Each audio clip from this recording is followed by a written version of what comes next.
जय महाकाल दोस्तों। आज हम बात कर रहे हैं आस्था के पावन संगम के बारे में, जो कि प्रयागराज में लगा हुआ है। जी हाँ, महाकुंभ के बारे में। महाकुंभ इस समय प्रयागराज में गंगा, यमुना और सरस्वती पावन तीनों नदियों के संगम पर लगा हुआ है। कुंभ 3 प्रकार का है। एक होता है अर्ध कुंभ जो 6 साल में लगता है, एक कुंभ जो 12 साल में लगता है, और इस समय लगा हुआ है महाकुंभ 144 साल बाद। आप सबको पता है कि हर व्यक्ति इस समय महाकुंभ आकर स्नान करना चाहता है, लेकिन उसके सामने कुछ समस्याएं हैं कि जानकारी प्रॉपर नहीं है कि कैसे जाना है, कहाँ पहुँचना है, रहने की क्या व्यवस्था होगी, खाने पीने की कैसे व्यवस्था होगी और कहाँ कहाँ हम जा सकते हैं।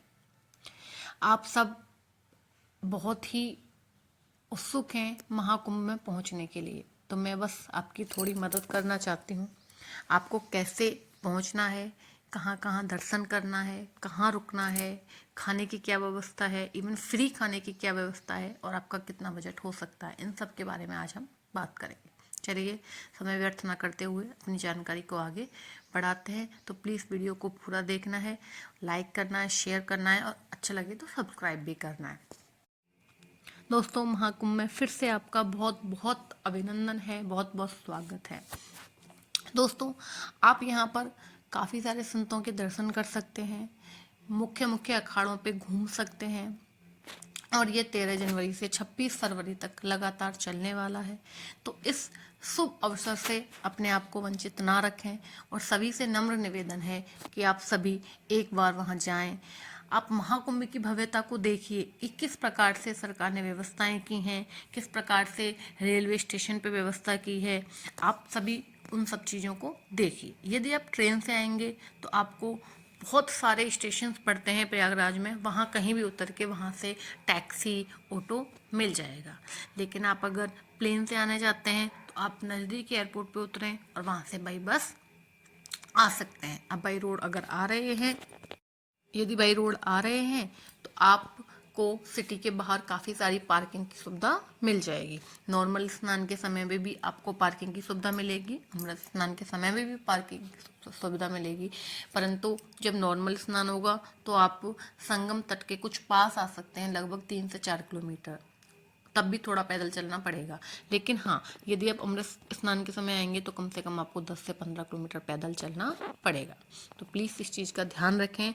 अपने आप की चीज़ों को आपको किस किस समस्या में जूझना है उसको ध्यान में रखते हुए वहाँ जाइए, जिससे कि बाद में समस्या ना हो, क्योंकि पहले एक बार भगदड़ हो चुकी है जिसमें काफ़ी श्रद्धालुओं की काफ़ी हानि हो चुकी है। तो दोस्तों, हम बात करते हैं कि आप जब महाकुंभ में पहुंचेंगे तो वहाँ रहने की व्यवस्था क्या होगी और स्नान किस प्रकार से करेंगे। तो मैं आपको बता दूं, यहाँ बहुत सारे शिविर लगे हुए हैं जो आप पीपा पुल पार करके जा सकते हैं गंगा जी के उधर। उसके लिए काफ़ी सुविधाएं हैं। लेकिन यदि आप कहीं नहीं रुकना चाहते हैं, अपनी गाड़ी से आए हैं, तो आप संगम तट पर जाइए, स्नान कीजिए और वापस आ जाइए। यहाँ पर सुरक्षा की भी काफ़ी व्यवस्था की गई है। आप किसी भी तट पर अगर जा रहे हैं तो वहाँ चेंजिंग रूम की बहुत अच्छी व्यवस्था है। सभी महिलाओं के लिए चेंजिंग रूम बने हुए हैं और हर तट पे बने हुए हैं, और आप एक स्थान से दूसरे स्थान पर जाने में भी आपको ज़्यादा समस्या नहीं होगी, क्योंकि लगभग 30 से 40 पीपा पुल बनाए हुए हैं। यदि आप संगम तट पर स्नान करते हैं तो आप ऐसे ही जाके स्नान कर सकते हैं। लेकिन जहाँ पर दोनों नदियों का, या कहें तीनों नदियों का जो संगम हो रहा है, आप अगर उस स्थान पर जाना चाहते हैं, तट पर स्नान ना करके उस स्थान पर जाना चाहते हैं, तो आपको उस स्थान पर जाने के लिए नाव का सहारा लेना पड़ेगा, और उस नाव के कुछ फिक्स चार्ज रखे गए हैं।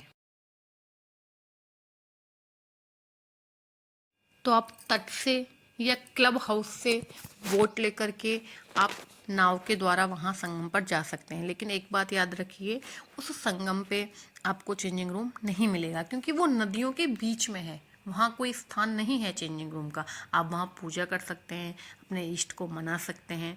और इसके साथ ही आप बात करते हैं कि कहाँ रहना है, रहने की क्या सुविधा है और खाने की क्या सुविधा है।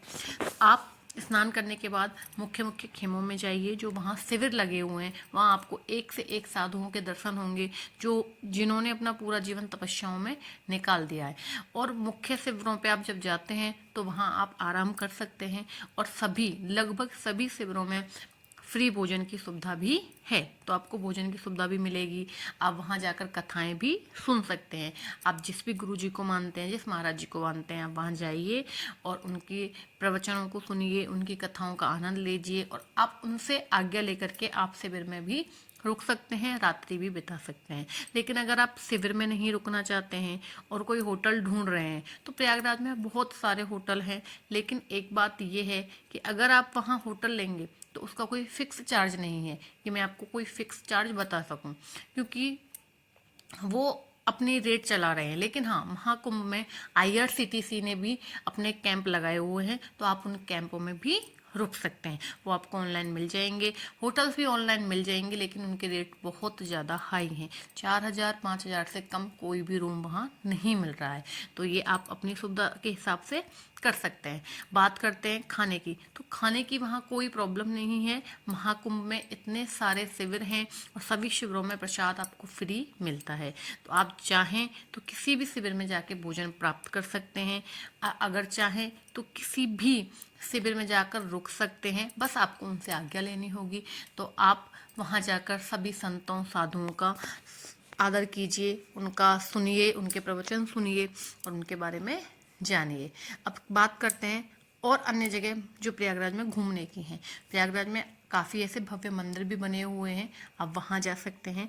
इसके लिए आपको एक ऑटो कर लेना चाहिए 700 से 800 रुपये, जो आपको प्रयागराज में जितनी भी जगह हैं उन सबको घुमा देगा। आपको जो मनकामेश्वर मंदिर है उसे भी वहाँ भी जा सकते हैं। वहाँ पे एक पार्क है, आप वहाँ उस पार्क में भी जा सकते हैं, जो भारद्वाज नाम करके एक पार्क है, आप वहाँ जा सकते हैं। श्री चंद्रशेखर जी की जो मृत्यु स्थान है, आप वहाँ भी जा सकते हैं। यहाँ पे चंद्रशेखर जी ने काफ़ी अंग्रेजों को मारकर खुद स्वयं को गोली मार ली थी, तो आप यहाँ भी जा सकते हैं। आप ये सब घूमने के बाद में आप काफ़ी संतों के दर्शन करके, यहाँ पे एक राम मंदिर भी बनाया हुआ है, आप वहाँ भी जाइए। और लगभग शायद 24 से 25 सेक्टर्स बने हुए हैं, आप सभी सेक्टर्स में जाइए अगर आपके पास समय है। और अगर समय नहीं है तो मुख्य मुख्य जो मंदिर हैं, आलोपी मंदिर आदि सब का दर्शन कीजिए और वहाँ से वापस आ जाइए। इसी के साथ मैं इस वीडियो को विराम देती हूँ दोस्तों। एंड कोशिश की है मैंने कि आपको जो जो मैं बता सकती हूँ वो मैं बता पाऊँ। यदि आपको मेरी वीडियो अच्छी लगी है तो प्लीज़ मेरी वीडियो को लाइक कर देना, मेरे चैनल को